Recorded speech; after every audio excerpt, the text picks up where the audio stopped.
तो एपिसोड की स्टार्टिंग में हम अडोनिस को देखते हैं जिसकी आंखों में काफी गुस्सा भरा हुआ था। वो धीरे धीरे घुर्राता है और जोर लगा के आसपास की जंजीरों को तोड़ देता है। सारे गार्ड्स डर जाते हैं कि कैदी नंबर 1001 रिलीज हो चुका है। 10 सालों में ये पहली बार हो रहा है। अब हम क्या करेंगे? चलो एक साथ उसे मारने की कोशिश करते हैं। एडोनिस काफी गुस्से से उनके आगे बढ़ रहा था। वो एक गार्ड पर जंप मारता है और उसका डंडा लेकर उसी के गले में डाल देता है। दूसरा गार्ड जब उसे मारने के लिए आता है तो एक नाइफ उठाकर उसके सर पे दे मारता है और तीसरे गार्ड के पास जाकर उसकी गन छीन लेता है और उसके पेट में गोली मारता है। एडोनिस काफी गुस्से में लग रहा था। दोनों को कुछ कहने वाली थी लेकिन एडोनिस गुस्से से उसके सामने देखता है। वो डर जाती है। एडोनिस गन लेकर धीरे धीरे उसके पास जाता है। दोरो को कहती है, प्लीज मुझे मत मारना, मैंने कुछ नहीं किया। लेकिन एडोनिस उसके सर पर गन रख देता है।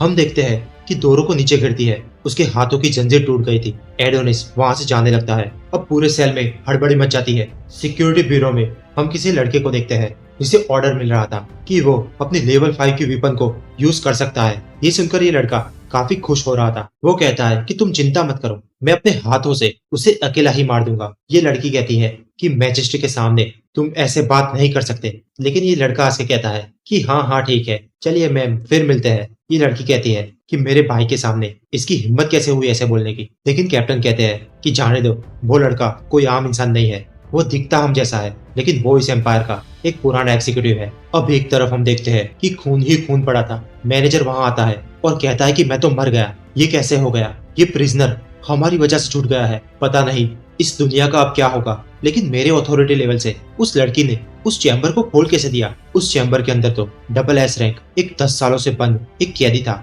वो था एक विच का चेला, दी एडोनिस।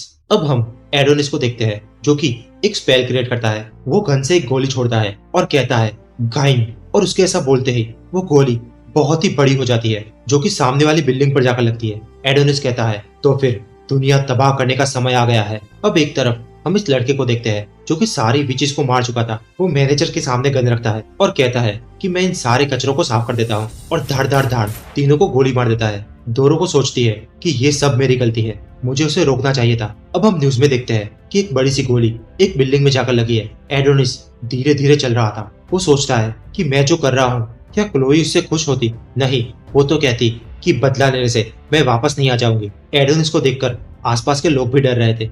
वो ऊपर देखता है और सोचता है कि 10 सालों से मैं बंद था, पर मैं नहीं भूलूंगा कि उस दिन क्या हुआ था। उसकी आंखें, उसका वॉइस, उसके वो आखिरी शब्द,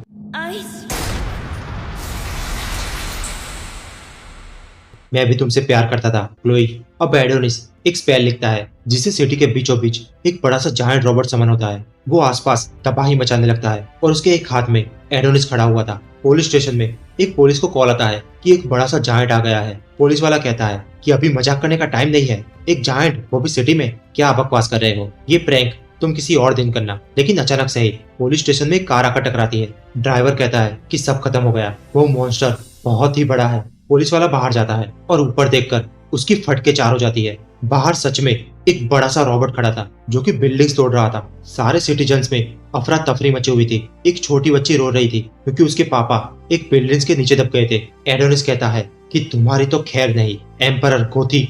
अब एक तरफ कैप्टन कहते हैं कि मैं इमरजेंसी डिक्लेयर कर रहा हूँ, जल्दी से एयर सपोर्ट बुलाओ। अब ये लड़की कहती है कि दुश्मन कोई मैजिक का यूज कर रहा है। तो कैप्टन कहता है तो फिर तो हमारे लिए आसान हो जाएगा, हमारे पास मैजिक रोकने की एक डिवाइस है। लेकिन सोल्जर कहता है कि वो तो 10 सालों से बंद है, विचेस के जाने के बाद उसका यूज ही नहीं हुआ है, पता नहीं वो काम आएगी या नहीं।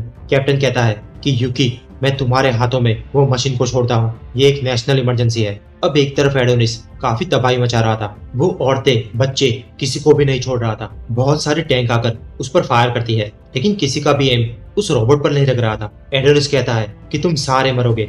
हमें पता चलता है कि पिछले 10 सालों से एडोनिस लगातार मैजिक सीख रहा था। वो जब चैम्बर में पड़ा था तो उसके दिमाग में बस एक ही बात चल रही थी कि कैसे मैं इस दुनिया को तबाह करूंगा। अगर इंसानों को भी मैजिक यूज करना है तो उसे रिटर्न स्टाइल मैजिक करना ही पड़ेगा। इसीलिए एडोनिस के पास हमेशा एक पेन रहती है। मैजिक सीखना किसी आम इंसान का काम नहीं है, इसके लिए आपके पास एक एक्सीलेंट टीचर चाहिए। एडोनिस के लिए आज की ऑडियंस और 10 साल पहले की ऑडियंस सब एक समान थी। एडोनिस कहता है कि मैं इस कंट्री में रहने वाले सबको मार दूंगा क्योंकि उस दिन तुम बड़ा ही मजा ले रहे थे ना। और एक मशीन गन को समन करता है और कहता है कि आंख के बदले आंख, है ना। और भाई साहब धड़ाधड़ गोलियां बरसाने लगता है, जिससे नीचे काफी सारे सिटीजन मारे जाते हैं।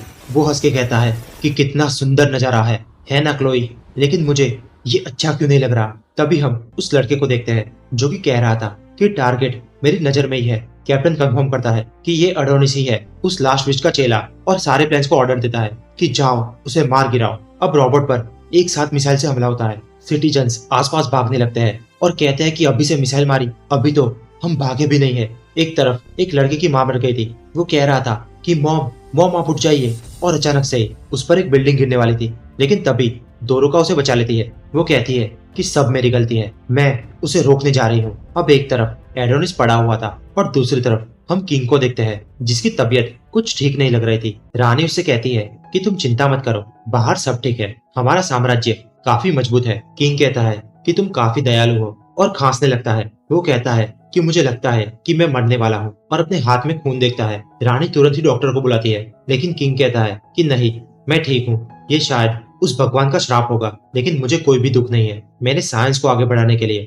विचिस को मार दिया। ये दुनिया और इंसान कभी भी आगे नहीं बढ़ पाते अगर वो विचिस हमारे पास होती। इंसान कभी भी अपना रास्ता खुद नहीं बना पाते। नई जनरेशन को अब मैजिक की कोई जरूरत नहीं है, क्योंकि जादू तो ना बस फ्यूचर में हमारे आड़े ही आएगा। मुझे पक्का पता है कि मैंने उस दिन सही फैसला लिया था। अब बाहर बारिश हो रही थी। रानी कहती है कि ये बारिश आपकी पूरी थकान मिटा देगी। तो किंग कहता है कि मेरी रानी, तुम मेरे कांटों भरे जीवन में एकमात्र गुलाब हो। अब एक तरफ हम एडोनिस को देखते हैं, जिसे एक सोल्जर कहता है कि हमें तुम्हें 10 साल पहले नहीं मार देना चाहिए था। एडोनिस कहता है कि हाँ, तुम सही कह रहे हो, काश मुझे तुमने मार दिया होता। और उसे मारने ही वाला होता है, लेकिन दोरो को वहां आ जाती है। वो कहती है कि बस करो, अब और नहीं, तुमने काफी बेकसूर लोगों की जान ले ली है। क्या बेकसूरों को मार के तुम्हारा पेट नहीं भरा? मैं और लोगों को मरते हुए नहीं देख सकती। एडोनिस गुस्सा हो जाता है और एक हाथ से उस सोल्जर को क्रश कर देता है। वो कहता है कि बेकसूर, हाँ बेकसूर, हा हा हा। तुम्हें लगता है कि मैं कंफ्यूज हूँ, तुम्हें लगता है कि मैं पागल हूँ। चलो मैं तुम्हें समझाता हूँ,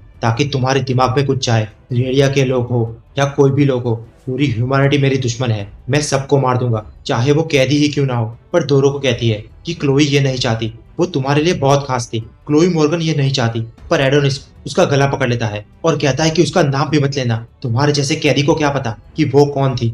तुम मुझे यहाँ भटकाने आई हो, है ना। इंसान और कर भी कह सकते हैं, वो हमेशा से ही चीट करते हैं। उस दिन भी उन लोगों ने ऐसा ही किया था, वरना हम लोग इंसान से हार ही नहीं सकते। तुम कुछ नहीं जानती तो इससे दूर रहो। लेकिन दोरो को कहती है कि एडोनिस, ये नाम तुम्हें दुनिया की सबसे महान विच ने दिया है, क्योंकि तुम उसके सबसे प्यारे स्टूडेंट थे। मैं भी एक विच हूँ।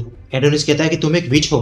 तो दोरो का अपना इंट्रोडक्शन देने ही वाली थी, लेकिन एडोनिस जोर से उसका गला दबा देता है। उसकी आंखों में काफी गुस्सा था। वो कहता है कि सारी विच मर गई है, तुम एक इंसान हो, मुझसे झूठ बोलना बंद करो। लेकिन दोरो को कहती है कि मैं सच कह रही हूँ, मैं एक विच हूँ। तो एडोनिस कहता है कि तो फिर क्यों उस दिन तुम क्लोई को बचाने क्यों नहीं आई? तुमने अपनी एक फेलो विच को क्यों मरने दिया? दोरो को उसे माफी मांगती है और कहती है कि माफ करना, हम सब काफी डरे हुए थे। एडोनिस कहता है कि जितनी माफी मांगनी है मांग लो, पर क्लोई तो जा चुकी है। पर दोरो को कहती है कि क्लोई वापस आ सकती है, हम उसे जिंदा कर सकते हैं। एडोनिस कहता है कि जिंदा कर सकते हैं, उसकी और इंसल्ट मत करो। और एडोनिस मैजिक समन करने लगता है। दोरो को बताती है कि वो इस कंट्री में एडोनिस के लिए ही आई है, क्योंकि एडोनिस की मेमोरी से ये लोग क्लोई को जिंदा कर सकते हैं। एडोनिस एक तलवार समन करता है और कहता है कि मैं सबको मार दूंगा, मैं सबको मार दूंगा जो मेरा कहना नहीं मानेंगे। मैं सबको मार दूंगा जो क्लोई का मजाक उड़ाएंगे। मैं सबको मार दूंगा जो क्लोई का नाम भी लेंगे। मैं किसी को नहीं छोड़ूंगा। तो दोरो कहती है कि ठीक है, जैसा तुम्हें ठीक लगे। तुमसे मिलकर मुझे काफी अच्छा लगा एडोनिस,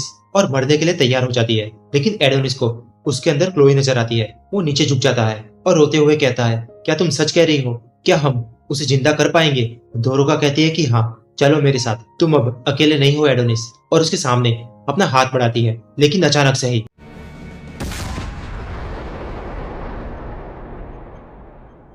उसे एक गोली लग जाती है। हम दूर इसी लड़के को देखते हैं, जो कि कहता है कि अरे यार, मैं तो एक गोली में दो को मारने वाला था। और यहीं पर हमारे शानदार एपिसोड की होती है समाप्ति। अब इसका नया एपिसोड जैसे ही आता है मैं आपके लिए बना दूंगा। तब तक के लिए चैनल को सब्सक्राइब कर दीजिए, और वीडियो अच्छी लगी हो तो एक लाइक तो बनता है। तो चलो फिर मिलते हैं अगले वीडियो में। Thanks, love you, bye bye bye bye bye bye.